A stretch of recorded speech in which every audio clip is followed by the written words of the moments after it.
네, 우리 말씀 보겠습니다. 오늘 말씀은 누가복음 5장 1절부터 7절 말씀이 되겠습니다.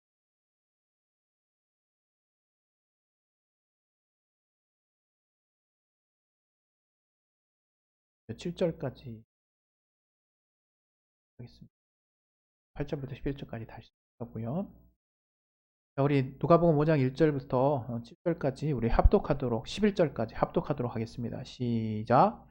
무리가 옹이하여 하나님의 말씀을 들을새 예수는 게네사렛 호숫가에 서서 호숫가에 두 배가 있는 것을 보시니 어부들은 배에서 나와서 그물을 씻는지라. 예수께서 한 배에 오르시니 그 배는 시몬의 배라. 육지에서 조금 뛰기를 청하시고 앉으사 배에서 무리를 가르치시더니 말씀을 마치시고 시몬에게 이르시되 깊은 데로 가서 그물을 내려 고기를 잡으라. 시몬이 대답하여 가로되 선생이여 우리들이 밤이 맞도록 수고를 하였으되 얻은 것이 없지만은 말씀에 의지하여 내가 그물을 내리리이다 하고 그리한즉 고기를 애운 것이 심이 많아 그물이 찢어지는지라. 이에 다른 배에 있는 동물을 손짓하여 와서 도와달라 하니 저희가 와서 두 배의 채움에 잠기게 되었더라. 시몬 베드로가 이를 보고 예수의 무릎 아래 엎드려 가로되 주여 나를 떠나소서 나는 죄인이로소이다 하니 이는 자기와 및 함께 있는 모든 사람이 고기 잡힌 것을 인하여 놀라고 세베대의 아들로서 시몬의 동업자인 야고보와 요한도 놀랐음이라. 예수께서 시몬에게 일러 가라사대 무서워 말라 이제 후로는 네가 사람을 취하리라 하시니 저희가 배들을 육지에 대고 모든 것을 버려두고 예수를 좇으니라. 아멘. 예, 오늘 이 말씀을 통해서 하나님이 우리에게 깨닫게 하시는 그 말씀을 우리가 들을 수 있도록 이 말씀을 들을 수 있는 마음을 주시고 또 우리에게 들을 길을 허락해 달라고 우리 잠깐 예수의 한번 하시 기도하겠습니다. 예수요! 하나님 아버지 이 말씀을 들을 때 우리의 마음을 열어주시고 말씀을 들을 수 있는 들을 귀가 있게 해주시고 또 이 말씀이 우리 마음에 심겨서 100배의 결실을 얻을 수 있도록 도와주시옵소서. 참으로 감사하며 예수 이름으로 기도했습니다. 아멘. 할렐루야. 우리가 이제 12월이 됐네요. 12월. 올 한 해는 사실 코로나로 정신없는 와중에 어떻게 또 12월이 됐습니다. 그러나 그 어떤 해보다도 자기 자신을 돌아보고 또 우리가 미처 못 봤던 많은 또 하나님이 보여주시는 각도로 또 안목으로 또 마음으로 나와 우리 주변을 돌아볼 수 있는 시간이 되었을 것이라고 믿습니다. 하나님 우리에게 그의 입으로 나오는 말씀이 얼마나 능력 있고 살아있는지를 우리에게 알게 해주신 분. 우리가 알다시피 성경은 하나님이 천지를 그분의 말씀으로 창조하셨다고 말하고 하나님이 가라사대 이렇게 이제 시작하잖아요. 그래서 사실 우리가 이 땅을 살고 있는 이게 참 굉장히 어떨 때는 뭐랄까요? 잘 실감이 안 날 때가 있어요. 그러니까 이렇게 보시면 되죠. 여러분이 지금 옷을 입고 또 땅을 딛고 어떤 집 안에 들어가서 우리가 음식을 준비하고 하는 모든 의식주에 속한 모든 것뿐만 아니라 우리가 딛는 이 땅과 또 우리가 숨을 쉬는 이 하늘과 이 대기라고 하죠. 그리고 또 과학자들이 발견한 또 우리 지구 너머의 저 우주, 그 광활한 우주라고 하는 그 모든 세상이 하나님의 입으로 나오는 말씀으로 창조가 되었다는 거예요. 어떻게 그렇게 지어졌느냐 이런 것을 우리가 사실 따져 물을 필요도 없고 또 그것을 좀 더 성경에서 뭔가 깊이 있게 알아보려고 할 필요는 그다지 크게 없어 보입니다. 왜냐하면 우리가 이제 믿음을 또 갖게 되고 성령을 통해서 또 하나님의 응답이라고 하는 많은 체험들을 통해서 우리가 이러한 사실들을 이제 아무런 거리낌 없이 받아들이게 되거든요. 그래서 하나님이 어떤 분이냐 했을 때 그 입으로 하시는 말씀을 그가 상대가 누구든 대상이 무엇이든 예외 없이 그가 한번 입으로 하신 말씀 반드시 이루어지고 또 그 말씀을 받은 대상은 순종할 수밖에 없다는 거죠. 그게 바로 하나님의 말씀의 위력인데요. 위대함인데 우리는 참 하나님이 주신 그 자유의지라고 하는 그 하나님의 신비에 속한 놀라운 그 사랑의 장치, 놀라운 그 은혜의 어떤 이면을 너무나 자기적으로 마음껏 해석하는 것 같아요. 그래서 우리가 갖고 있는 신앙 안에서도 뭐라 그럴까요? 뭔가 하나님이 원치 않으시는, 하나님이 기뻐하시지 않는 모습들을 우리가 취할 때가 종종 있죠.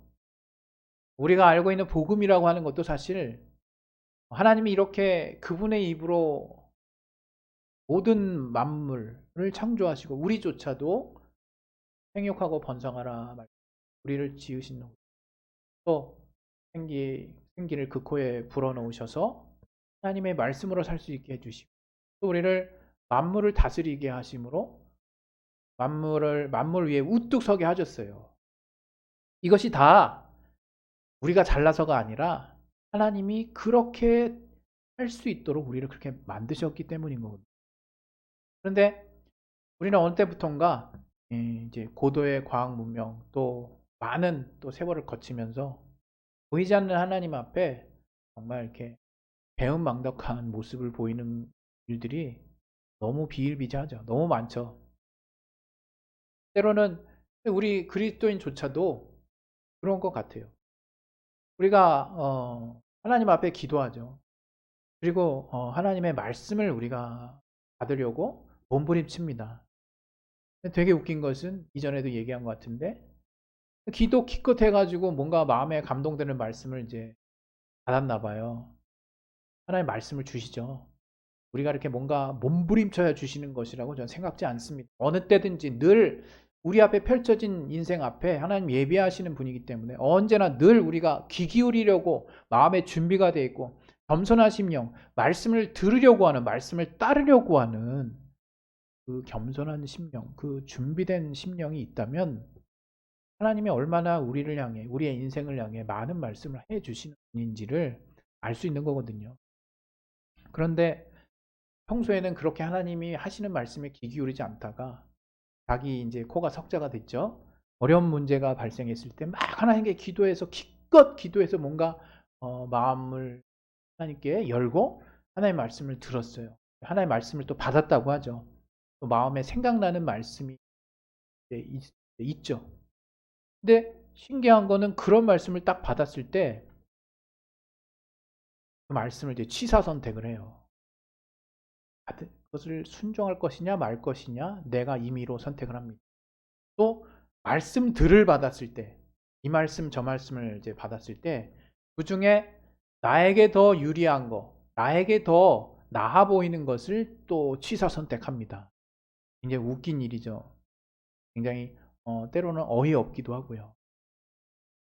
신앙 생활하면서 그리스도인에 대해서 우리가 생각하잖아요. 얼마나 요즘 이 시대의 그리스도인들이 사실 이렇게 욕을 많이 먹습니다. 누구는 이제 그들의 어떤 잘못 내지는 어떤 마귀의 괴계 또 어떤 세상의 정말 뭐랄까 논리에 우리가 넘어가지 말아야 된다 이렇게 단호한 모습으로 우리 자신의 어떤 뭐랄까 허물을 덮는 사람들도 있는 것 같아요. 그러나 저는 무엇보다도 이 시대가 이렇게 기독교인들, 그리스도인들에게 대해서 거부감이 많이 생기는 이런 세상이 된 것은 제 1순위 책임은 우리에게 있다라고 저는 확실하게 생각합니다. 다른 이유가 저는 거의 없다고 생각해요. 분명히 원수의 방해가 있고 저들의 논리에 오류가 있고 저들이 생각하는 것에 하나님의 말씀을 근간으로 하지 않은 또 이성과 또 어떤 인간의 어떤 욕구를 중심으로 또 인간 중심으로 생각해서 나온 어떤 논리들을 우리가 수용할 수 없는 부분이 분명히 있지만 그럼에도 불구하고 하나님은 온 인류의 뭐랄까요? 구세주가 되셨고 하나님은 그분의 뜻을 결국 이루셨거든요. 막힘이 없이. 그건 하나님이 하시는 말씀은 반드시 이루어지는 것이기 때문에 그렇게 갔다라고만 볼 부분이 아니라 물론 그렇게 가는 일이지만 하나님이 우리 예수를 따르는 자들에게 분명히 본을 보이신 거라고 생각하거든요. 우리가 주님이 보이신 본을 따라가지 않기 때문에 지금 우리가 그토록 정말 욕을 먹고 있는 거 아닌가 그런 생각을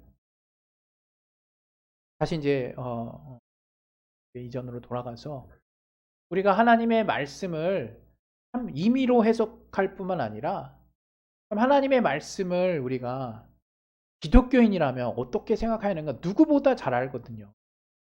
하나님의 말씀, 그리스도인은 하나님의 말씀은 거의 뭐라 그럴까요? 그냥 기독교의 정체성이라고 보면 될 정도로 그리스도인이 누구냐? 하나님의 말씀을 따르는 자예요. 그런데 참 저는 또 이렇게 또 분류하고 싶어요. 기독교는 또 쉽게 두 가지 불로 분류할 수 있을 것 같아요. 꼭 이렇게 분류해서 이렇게 뭐 예, 비교하자는 것이 아니라 자기가 알죠. 뭡니까? 하나님의 말씀을 체험한 자와 그렇지 못한 이렇게 나눌 수 있을 것 같아요. 근데 그리스도인이 누구냐? 그리스도인은 하나님의 말씀을 체험한 자를 그리스도인이라고 그러는 거예요. 왜냐하면 그리스도에게 미친 자라는 의미를 가지고 시작된 그 어원이 그리스도인이잖아요. 크리스찬. 그것처럼 우리가 예수님께 뭐 그냥 갑자기 맨정신에 갑자기 미치는 겁니까? 갑자기 이 예수의 12 제자들이 생업도 다 포기하고 따라가는 이유가 정신줄을 놔서 아니면 자기 앞가림을 할 사람 자기를 이제 정말 이게 채워줄 사람을 만났기 때문에 마치 무슨 로또 만난 것처럼 그런 것이 아니라 저들이 정말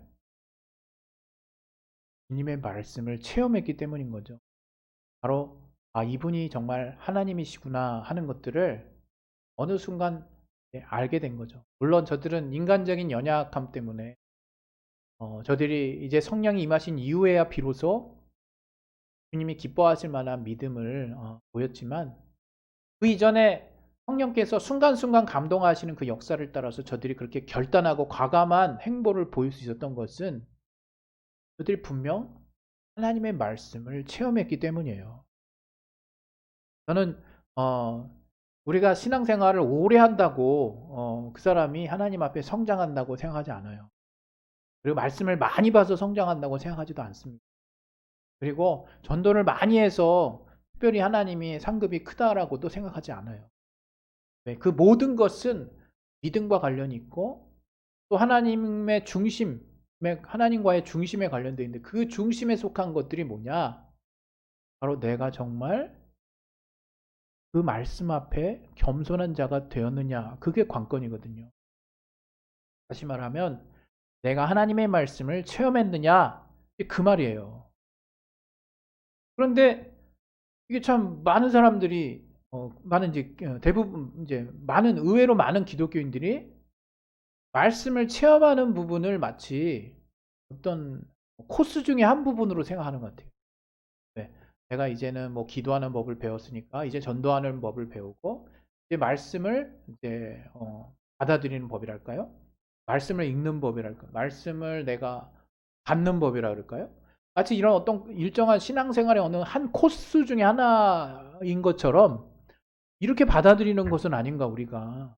또는 이제 알 거 다 알죠. 웬만한 거 다 아는 이제 신앙이 나름 무르익은 이제 어떤 우리 기성 기독교인들도 말씀 보면 여전히 그냥 그 자기의 상황에 맞게 말씀을 이제 꺼내다가 이렇게 쓴다? 이런 표현하면 참 이렇게 어색할지 모르겠어요. 물론 이것은 어떤 우리에게 속한 상황에 맞는 하나님의 말씀이 분명히 떠올라서 그것으로 이 세상의 어려움들을 이겨내는 어떤 그런 식의 어떤 적용과는 다른 이야기를 제가 하려고 하는 건데 그냥 진짜 그야말로 여전히 변함없이 내 욕구대로 내가 바라는 대로 내가 말씀을 그냥 택한다는 거죠. 그럼 우리는 말씀을 제한할 필요는 없다고 생각해요. 어떻게든 우리가 하나님의 살아계신 그 말씀 안에 온전한 믿음이 실려졌을 때는, 우리의 중심이 하나님의 중심과 믿음으로 맞닿았을 때는 그 말씀이 저는 효력을 발휘한다고 믿는 사람이거든요. 근데 제가 정말 드리고 싶은 말씀은, 과연 우리가 이러한 하나님의 말씀에 편식하지 않는가? 이 하나님의 말씀을 내가 임의로 대우하고 있지는 않는가? 또는 이 하나님의 말씀이 과연 내가 그 말씀을 체험한 자가 맞나?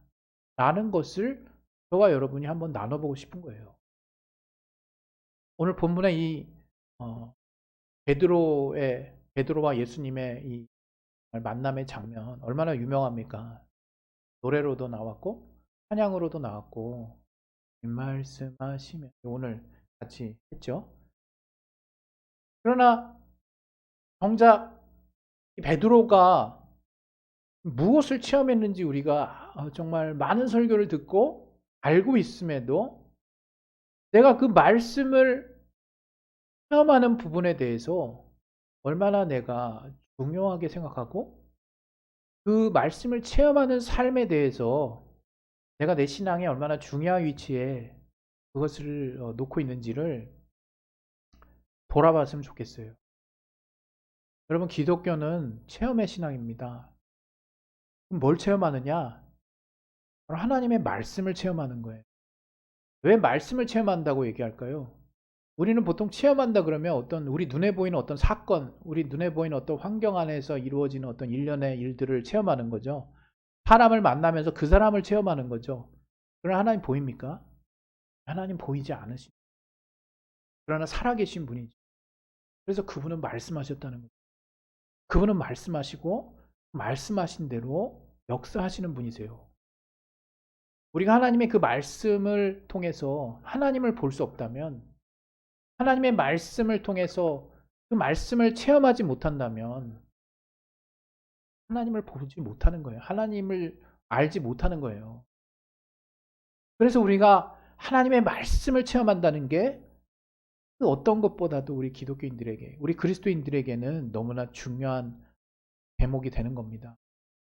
물론 우리 많은 어린 친구들이 말씀을 체험한다는 말조차가 굉장히 어려울 수 있어요. 그러나 관심을 우리가 가져야죠.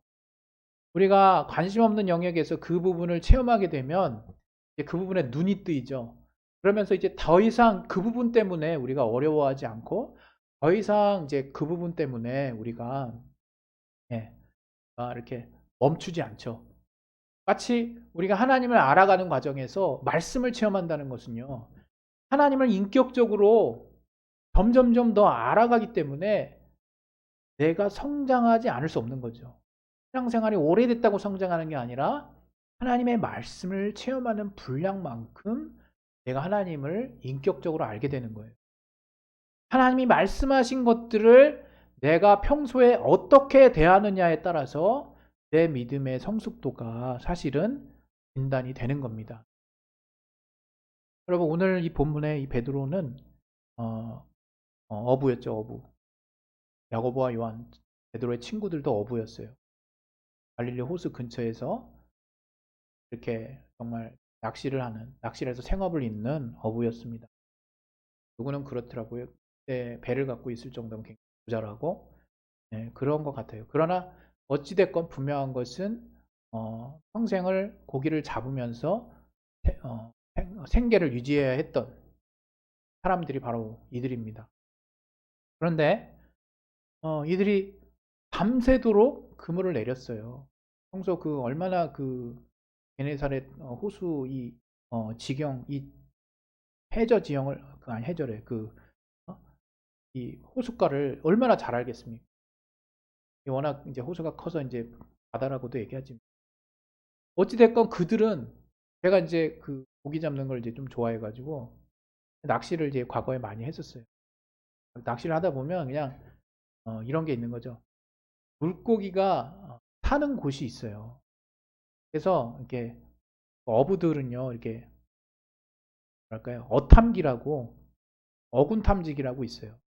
물고기가 모여 있는 것을 탐지하는 어떤 탐지기가 있고, 뭐 심해 몇십 미터까지 성능에 따라 다르죠. 그리고 또 계속 동네에서 늘 같은 곳에서 낚시를 한 사람들은 이제 딱 물 때문에 그 물 바닥이 안 보여도 그냥 물속 지형이 훤히 보이는 거죠.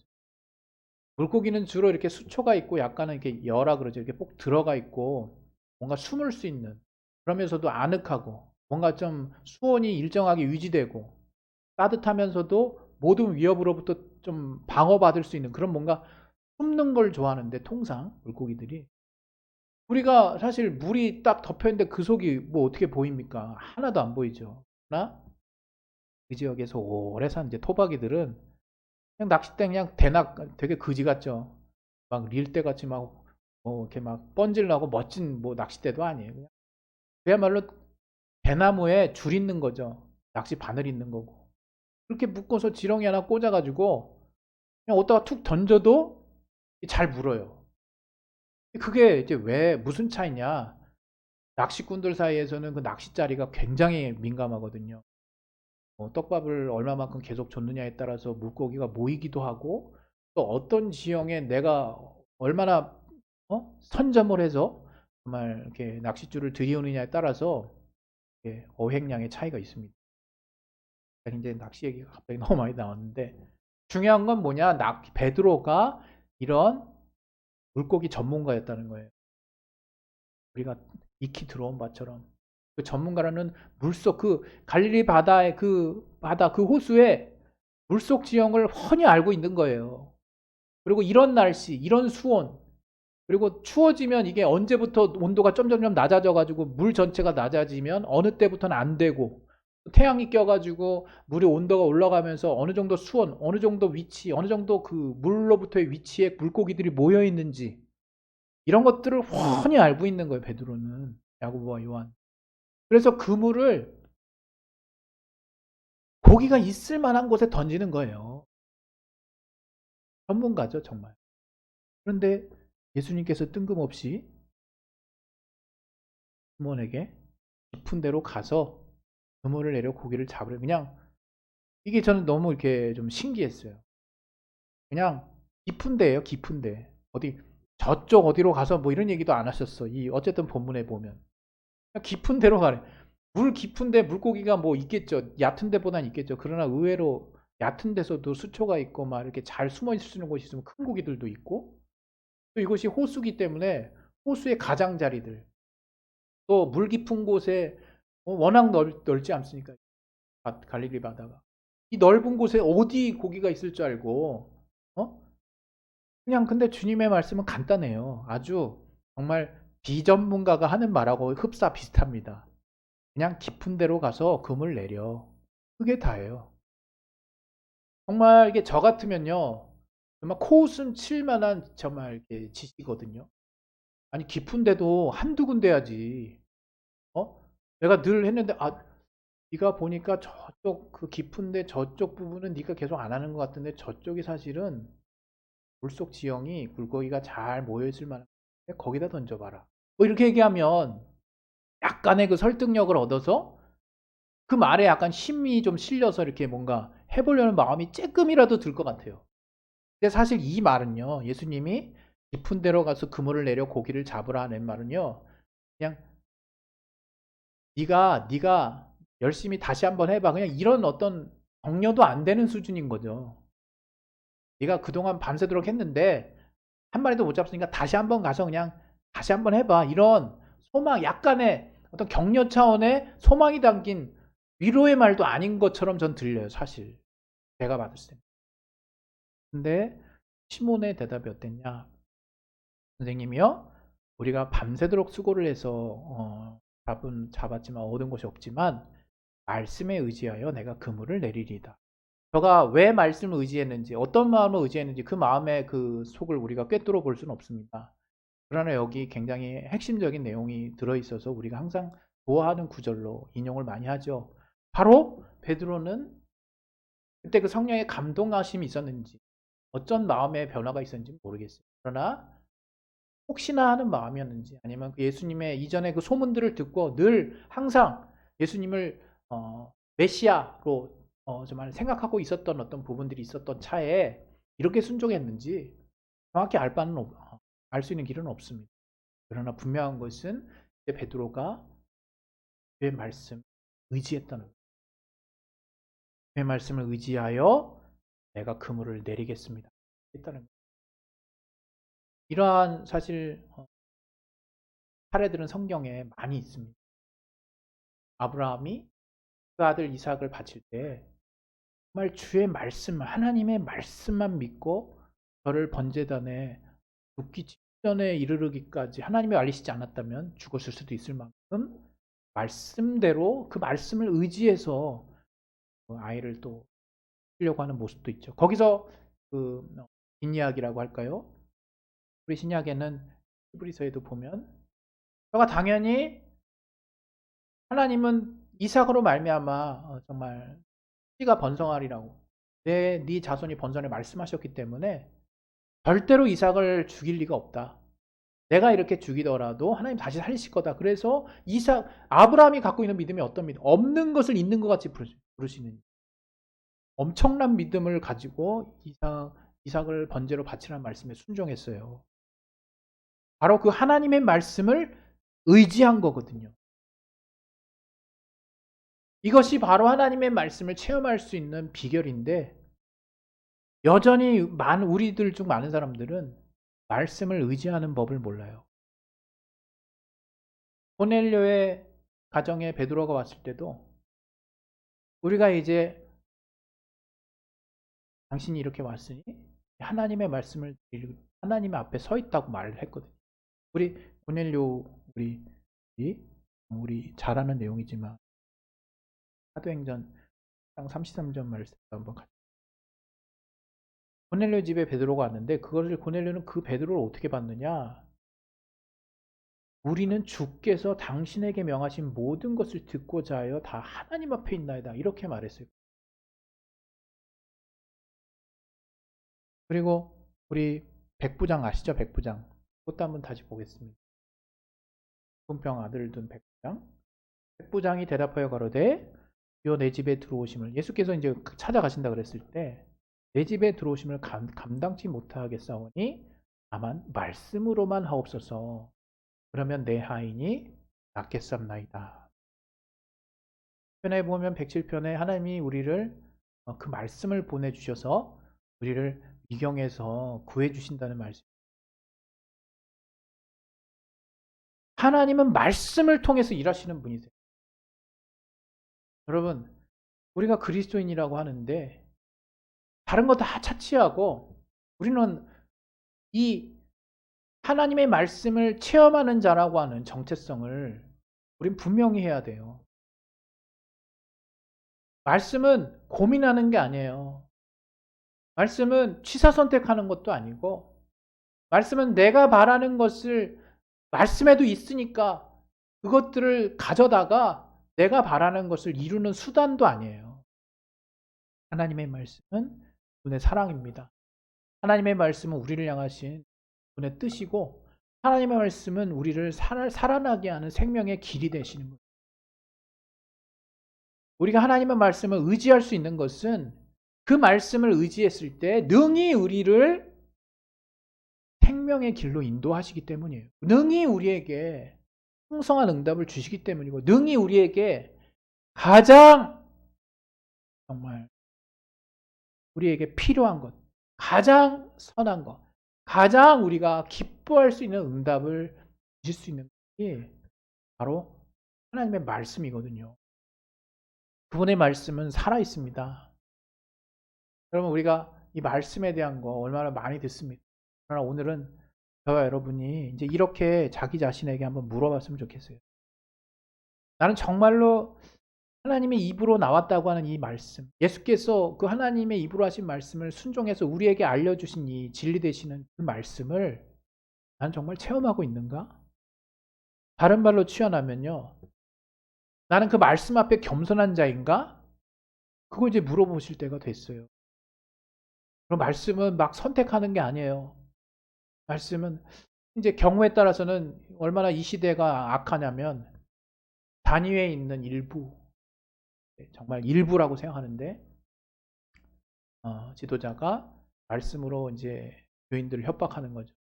말씀으로 자기의 금전적인 어떤 뭐랄까요? 긍정적인 그 욕구를 채우는 수단으로 활용을 하죠. 말씀으로 자기의 자리를 유지하는 수단으로 활용하죠. 하나님의 말씀은 사랑과 우리를 향한 소망과 믿음이 가득 담겨 있는, 정말 우리를 그 누구보다도 분명하게, 그 어떤 것보다 분명하게 정말 우리를 채워줄 수 있는 하나님의 능력이 되시는 것인데, 그거를 협박의 수단, 그것을 우리를 조종하는 수단, 그것을 우리를 불안하게 만드는, 그것을 우리를 붙들어들게 만드는 그런 수단으로 악용하는 분들이 있다는 게 부끄럽죠. 여러분, 바로 우리가 하나님의 말씀은 늘 우리 앞에 앞서 달려나간다는 것을 기억해 주십시오. 우리의 길 앞에 우리가 눈을 뜨고 우리가 마음을 열고 우리가 귀를 열고 그 말씀을 들으려고 한다면 우리 앞에 앞서가신 말씀이 보일 거예요. 들릴 거예요. 우리가 그 말씀을 겸손한 마음으로, 마치 고넬료와 같이, 오늘 같이 본 이 베드로와 같이, 베드로는 고백했어요. 나는 죄인이로소이다. 나를 떠나서. 왜? 하나님을 봤거든요. 하나님의 말씀, 하나님이 말씀하시는다는 것이 무엇인지를 알았거든요. 잠시나마 우리 인생이 바뀔 만한, 우리의 인생을 송두리째 바꿀 만한 능력이 있는 것이 바로 하나님의 말씀입니다. 우리는 그 말씀 앞에 겸손해야 된다는 것을 잊지 않으시기를 예수 이름으로 부탁드립니다. 이 시간 기도하겠습니다. 기도하실 때 하나님의 말씀으로 살게 도와주실 때 그 말씀을 체험하는 자들에게 도와주시고, 우리가 그 말씀을 대하는 우리의 태도가 겸손할 수 있도록 도와달라고 우리 예수의 한 말씩 기도하겠습니다. 예수요! 하나님의